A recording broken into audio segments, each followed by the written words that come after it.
তাহলে কি শাকিব খানের তৃতীয় স্ত্রী হতে যাচ্ছেন মিষ্টি জান্নাত? সবার আগে সব নিউজ পেতে আমাদের চ্যানেলটিকে সাবস্ক্রাইব করে পাশে থাকুন।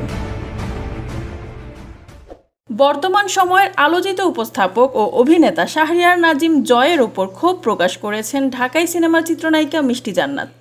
সম্প্রতি শাকিব খানের বিয়ের খবরকে কেন্দ্র করে এই নায়িকাকে নিয়ে মন্তব্য করেছিলেন জয়, যেখানে এই উপস্থাপককে বলতে শোনা যায় ওই মেয়ে ভাইরাল হতেই শাকিবকে জড়িয়ে এসব কথা বলছেন।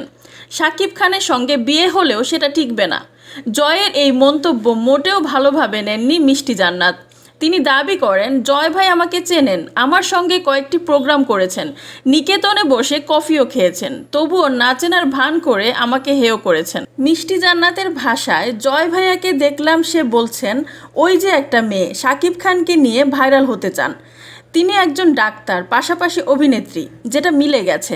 তাদের বিয়ে হলেও সেটা টিকবে না, এটা উনি কিভাবে জানলো, কিভাবে বলল, এটা আমার প্রশ্ন।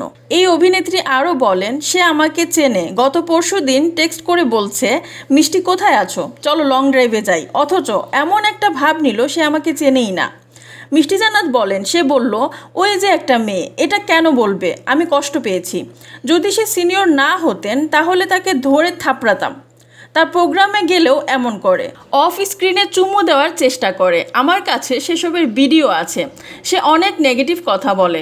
ওই সাক্ষাৎকারে শুধু জয়কে নিয়েই নয়, নিজের ব্যক্তিজীবন নিয়েও কথা বলেন মিষ্টি জান্নাত, যেখানে তাকে বলতে শোনা যায়, জয় ভাই কেন, মিডিয়ার কেউ আমাকে নিয়ে কথা বলার যোগ্যতা রাখে না, কারণ আমি শুধু অভিনেত্রী নই, একজন চিকিৎসকও বটে।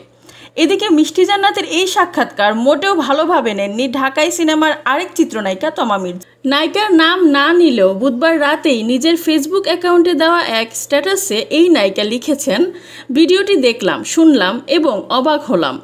শুধু জয় ভাই না, আরও অনেককে ছোট করে, নানানভাবে ঘুরিয়ে পেঁচিয়ে কথা বলে তিনি কি প্রমাণ করতে চাচ্ছেন? কেউ জানলে জানাবেন প্লিজ। তিনি কি আসলে ভাইরাল হতে চান? আমাদের শিল্পীদের, সিনিয়র শিল্পী এবং তাদের পরিবারকে সম্মান দিতে জানতে হবে। এদিকে তমার সেই পোস্টে মন্তব্য করতে দেখা যায় শাহরিয়ার নাজিম জয়কেও। মন্তব্য ঘরে তিনি লেখেন, কি হয়েছে তমা? এর জবাবে অভিনেত্রী বলেন, কেউ না বলেই এত কথা বলতেছে, কেউ হলে ভেবে চিন্তে কথা বলতো।